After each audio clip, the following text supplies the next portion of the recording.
জানেন যে ডাকসু হচ্ছে একটি পার্লামেন্ট, এটি কোনো প্রাইভেট লিমিটেড কোম্পানির ডিরেক্টরশিপের পোস্ট নয় যে কোনো ব্যক্তি এটিকে প্রতিনিধিত্ব করবে। এবং আপনারা জানেন ডাকসুর গঠনতন্ত্র যদি আপনারা দেখে থাকেন, সেটি হচ্ছে ডাকসু সম্মিলিতভাবে কোনো সিদ্ধান্ত নিয়ে সেটির আলোকে বাস্তবায়ন করবে এবং সেখানে ভিপিজিএস বা এজিএস এরা হয়তো মুখপাত্রের ভূমিকা পালন করতে পারে। এবং ডাকসুর পার্লামেন্ট যে সিদ্ধান্ত নিবে, আপনারা নিজেরাও জানেন, নিজেরাও বলেন যে আপনারা এটাকে দ্বিতীয় পার্লামেন্ট, মিনি পার্লামেন্ট বলেন। পার্লামেন্ট যে সিদ্ধান্ত নিবে সেটি বাস্তবায়ন করাই হচ্ছে যে ডাকসুর ভিপিজিএস এজিএসের প্রাতিষ্ঠানিকভাবে দায়িত্ব। সেটি পালন না করে কেউ যদি নিজেদের ব্যক্তিগত রাজনৈতিক এজেন্ডা বাস্তবায়ন করে তাহলে সেটি খুবই দুঃখজনক। আমরা দেখতে পাই যে ধারাবাহিকভাবে ডাকসুর কোটায় ভিপি হওয়া ডাকসুর নবনির্বাচিত ভিপি তিনি ঢাকা বিশ্ববিদ্যালয়ের সাধারণ শিক্ষার্থীদের অধিকার রক্ষায় কোনো ভূমিকা না রেখে তার তথাকথিত ভুইপুর সংগঠন বাংলাদেশ সাধারণ ছাত্র অধিকার সংরক্ষণ পরিষদ, এটির যেন সাংগঠনিক বিস্তৃতি ঘটানো যায় সেটির একটা চেষ্টা করছেন। এবং আপনি জানেন যে আজকে যখন গোটা বাংলাদেশের সমস্ত পাবলিক বিশ্ববিদ্যালয়ের ছাত্র সংসদ নির্বাচনের কথা বলা হচ্ছে, আজকে এসএম হলের একটি ঠুনকো ঘটনাটাকে কেন্দ্র করে যখন সারা বাংলাদেশে বিক্ষোভ মিছিল দেওয়ার চেষ্টা করা হয় এবং তাদের সঙ্গে আপনারা জানেন যে গতকালকেও ভিসির বাসভবনের সামনে আমরা ইসলামী শাসনতন্ত্র ছাত্র আন্দোলনের নেতৃবৃন্দকে দেখতে পাই, তাহলে ঢাকা বিশ্ববিদ্যালয়ের শিক্ষার্থীরা আসলে হতবাক হয়ে দেখে থাকে যে ডাকসুর ভিপি পদটিকে ব্যবহার করে গোটা বাংলাদেশে মৌলবাদী ছাত্র রাজনীতির উত্থান ঘটানোর চেষ্টা হচ্ছে কিনা সেটি আমরা দেখতে পাই। এবং একই সঙ্গে তিনি যে দায়িত্বহীন আচরণ করছেন, আজকে আপনি জানেন যে তিনি কিছুদিন আগে বনানী নাটক সৃষ্টি করেছেন। আমরা ভয়ার্ত অবস্থায় থাকি যে আজকে যদি পৃথিবীর কোনো মহাদেশের কোনো দেশের রাজধানীতে যদি কোনো অগ্নি দুর্ঘটনা ঘটে থাকে, আমরা জানি না যে আমাদের ডাকসুর ভিপি সেখানে গিয়ে ছবি তোলার জন্য যাবেন কিনা। এবং বনানী নাটকের কারণে তার যখন ইমেজ সংকটে পড়েছে, আমরা দেখতে পাই যে ইমেজ পুনরুদ্ধারের জন্য এসএম হলে নীতি বিরোধীভাবে সে এসএম হলে উপস্থিত হয়েছে। আপনি জানেন যে এসএম হলে নির্বাচিত ছাত্র সংসদ রয়েছে, এসএম হলের ছাত্র সংসদ এসএম হলের শিক্ষার্থীদের স্বপ্নের প্রতিনিধিত্ব করে, তাদের সমস্যা সংকট পূরণে তারা দায়বদ্ধ। সেজন্য এসএম হলে যে কোনো সমস্যা সংকট তারা দেখভাল করবে। এর আগে যখন এসএম হলে আপনারা জানেন যে এর আগে যারা ছাত্রত্ব শেষ হয়েছে, বহিরাগত রয়েছে, বিভিন্ন জনের পৃষ্ঠপোষকতা যারা হলে অবস্থান করছে, ছাত্রলীগ এবং এসএম হল ছাত্র সংসদ সম্মিলিতভাবে ঢাকা বিশ্ববিদ্যালয়ের নিয়মিত শিক্ষার্থীদের স্বার্থে ঢাকা বিশ্ববিদ্যালয়ের হলগুলো যেন শুধুমাত্র ছাত্রদের হলে পরিণত হয়, এই জন্য কিন্তু ধারাবাহিকভাবে কর্মপ্রচেষ্টা নিয়েছিল। এবং সেটির আলোকে আপনি জানেন যে এসএম হলে অনেকগুলো সিট খালি হয়েছিল এবং সাধারণ শিক্ষার্থীরা আশায় বুক বেঁধেছিল যে ছাত্রলীগ এবং ছাত্র সংসদের মধ্য দিয়ে তাদের দীর্ঘদিনের সমস্যা সংকট পূরণ হতে চলেছে। সেই সময় আমরা দেখতে পাই যে শুধুমাত্র জনপ্রিয়তা নেয়ার যে তার স্বাভাবিক টেন্ডেন্সি রয়েছে এবং যে বিষয়টি রপ্ত করে তিনি ডাকসুর ভিপি পদে নির্বাচিত হয়েছেন, সেই গুজবের উপর ভিত্তি করে তিনি আবার এসএম হলে রীতিমতো হানা দিয়েছেন, যেটি সুস্পষ্টভাবে একটি গঠনতন্ত্র বিরোধী, সুস্পষ্টভাবে একটি শিষ্টাচার বিরোধী কাজ। এবং আমরা দেখেছি যে তিনি ডাকসুর ভিপি হওয়া সত্ত্বেও একটি মিছিল নিয়ে যান। তিনি ঢাকা বিশ্ববিদ্যালয়ের শিক্ষার্থীদের নির্বাচিত প্রতিনিধি, তার দর কষাকষি করার আইনানুগ পদ্ধতি রয়েছে, সেটি না করে তিনি এক নৈরাজ্যবাদীদের মতো তিনি মিছিল নিয়ে গেছেন এবং সেখানে একটি সুনির্দিষ্ট ছাত্র সংগঠন, তার কাছে আমরা যে সংগঠনটি বাংলাদেশের স্বাধীনতা, মুক্তিযুদ্ধ, সামরিক স্বৈরাচারের বিরুদ্ধে দুর্বার আন্দোলন গড়ে তুলেছিল, সেই ছাত্র সংগঠন, সুনির্দিষ্ট ছাত্র সংগঠনের বিরুদ্ধে ইসলামী শাসনতন্ত্রের শিক্ষার্থীদের সাথে নিয়ে এসে যখন বলে যে এসএম হলের ছাত্রলীগের রাস্তা না, এসএম হলে থাকবে না, এটি কিন্তু বাংলাদেশের ছাত্র রাজনীতির উপর একটি আঘাত করার ভিন্ন কৌশল বলে আমরা মনে করি। আমরা তাকে বলবো যে ভিপি পদটির ধারাবাহিক যে অবমাননা তিনি করছেন, ভিপি পদটির যে ঐতিহ্যবাহী গুরুত্ব রয়েছে, এটিকে তিনি মতো একটি হাস্যকর পদে পরিণত করেছেন। এবং কালকে যে বিষয়টিকে কেন্দ্র করে তিনি অনশন করেছেন, আমি কিছুদিন আগে দেখলাম যে সেই অনশনে তিনি আর নেই। কালকে ঘোষণা দিয়েছিলেন যে দাবি আদায় পূরণ না হওয়া পর্যন্ত তিনি অনশনে থাকবেন। তো তার নৈতিক জোরটি এত দুর্বল কেন হয়ে গেল সেটি আমরা প্রশ্ন রাখছি। কারণ তিনি অনশন থেকে সরে আসছেন এই কারণে যে ডাকসুর ভিপি সেখানে অনশন করছেন, অথচ আমরা দেখতে পাই যে ঢাকা বিশ্ববিদ্যালয়ে স্বাভাবিক কর্মকাণ্ড চলছে, ঢাকা বিশ্ববিদ্যালয়ে ক্লাস পরীক্ষা কার্যক্রম নিয়মিত চলছে। এর মাধ্যমে কিন্তু ডাকসুর ভিপি পদটি আবার অপমানের শিকার হলো। আপনি জানেন যে ডাকসুর ভিপি পদটি ঢাকা বিশ্ববিদ্যালয়ে 43,000 শিক্ষার্থীর প্রতিনিধিত্ব করে। ডাকসুর ভিপি যখন কোনো দাবি জানাবে তার সঙ্গে 43,000 শিক্ষার্থী থাকার কথা, আজকে উপাচার্য কার্যালয়ে কেন মাত্র 10-15 জন থাকে?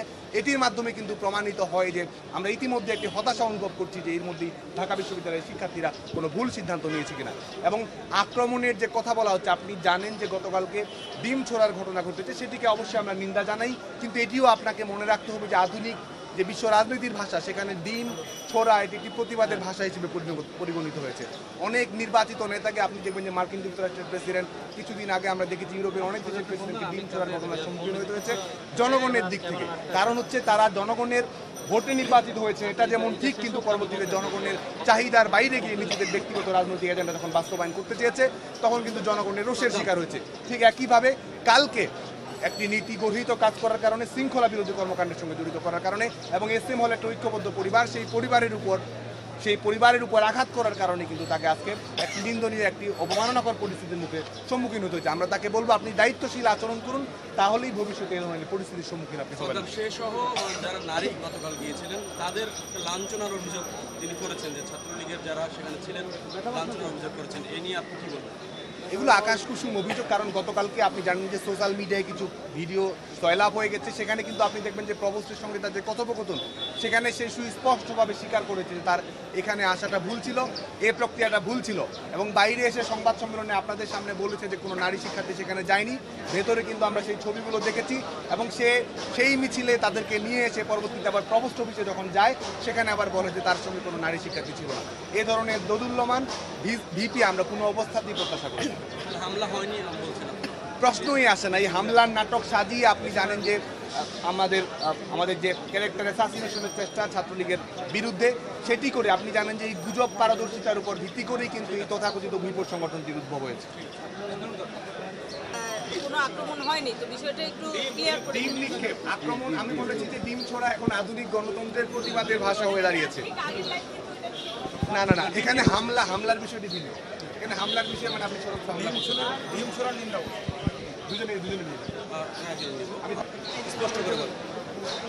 আসলে আমাদের যার বিরুদ্ধে প্রথম অভিযোগটা সেটা হচ্ছে ফরিদ হাসান। তো আমাদের প্রভোস্ট মহোদয় তার রুম তল্লাশি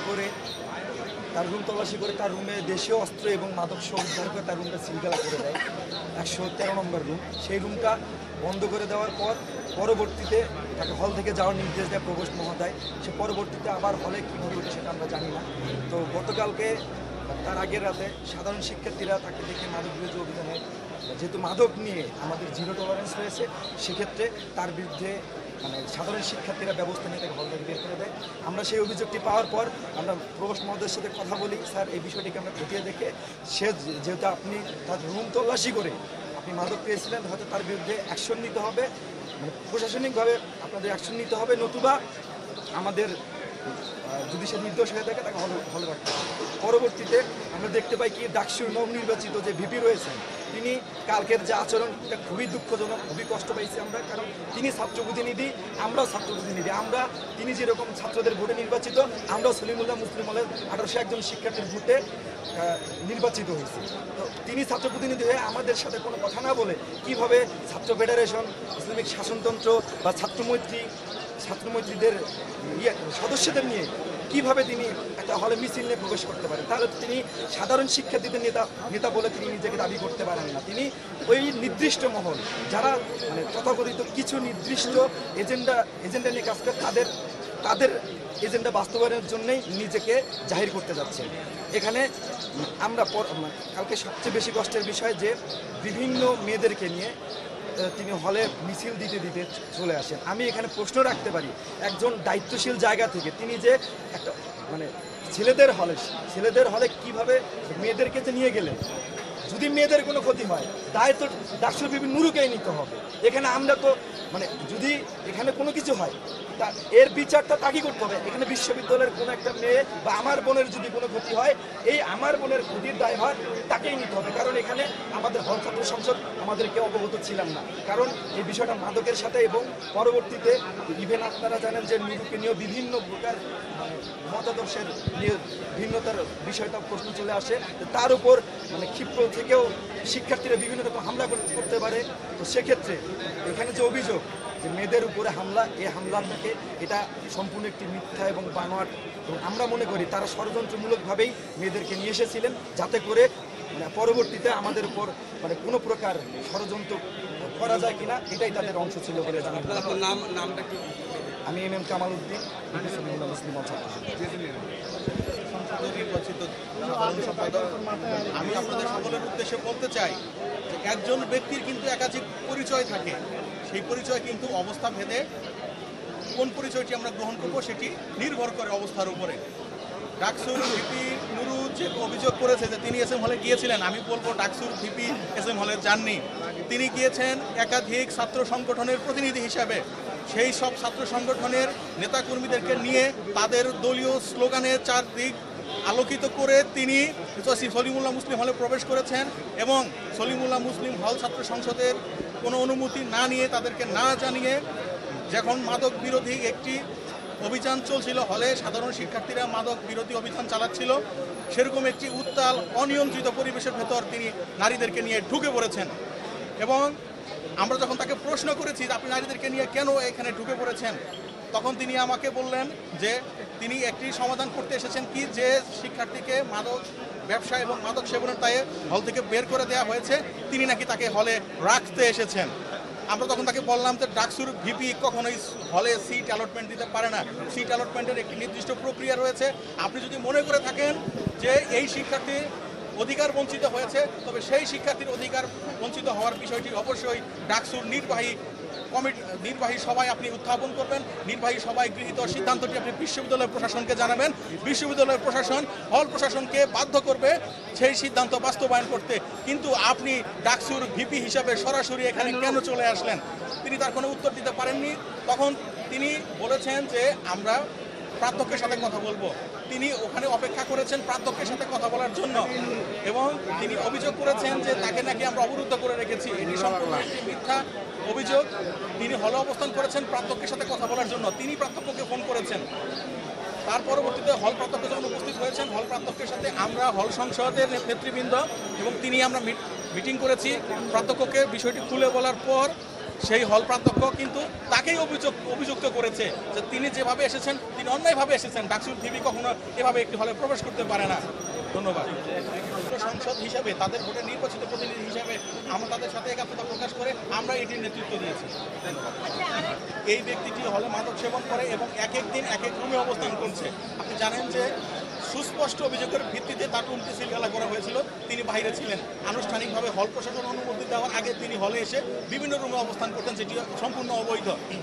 তো সেই সাধারণ শিক্ষার্থীদের দাবিতে আমরা একটি মিটিং করেছি। মিটিংয়ে সিদ্ধান্ত হয়েছে যেহেতু হল থেকে চলে যাওয়ার পরে তিনি কোনো আনুষ্ঠানিক অনুমতি না নিয়ে হলে প্রবেশ করেছেন, সেহেতু আমরা সাধারণ শিক্ষার্থীদের দাবির ভিত্তিতে তাকে আজকে রাতে হলে থাকতে দেবো না। তাকে আমরা ডেকে খুব ভদ্র ভাষায় বলে দিয়েছি যে তোমার হলে থাকার কোনো অধিকার নেই এবং এই সলিমুল্লাহ মুসলিম হলে কোনো মাদক ব্যবসা চলবে না। তোমার সাথে শিবিরের সংশ্লিষ্টতা আছে বলে আমরা খবর পেয়েছি এবং সেই শিবির হচ্ছে এই ক্যাম্পাসের নিষিদ্ধ একটি সংগঠন, মৌলবাদী সংগঠন হিসেবে। তুমি এই মুহূর্তে হল ছেড়ে চলে যাও। সে সেখানে চলে যাওয়ার কথা বলে সে আমাদের মিটিং রুম থেকে বের হয়ে গিয়েছে। কিন্তু একই সাথে আপনাদের বলতে চাই, যেখানে আমাদের মিটিং রুমের বাইরে 6 থেকে 700 সাধারণ শিক্ষার্থী যারা ওর প্রতি বিক্ষুব্ধ ছিল, তারা যদি কোনো অ্যাকশন নিয়ে থাকে, তারা যদি ওর বিরুদ্ধে কোনো পদক্ষেপ নিয়ে থাকে, সে দায়িত্ব আমরা এই মুহূর্তে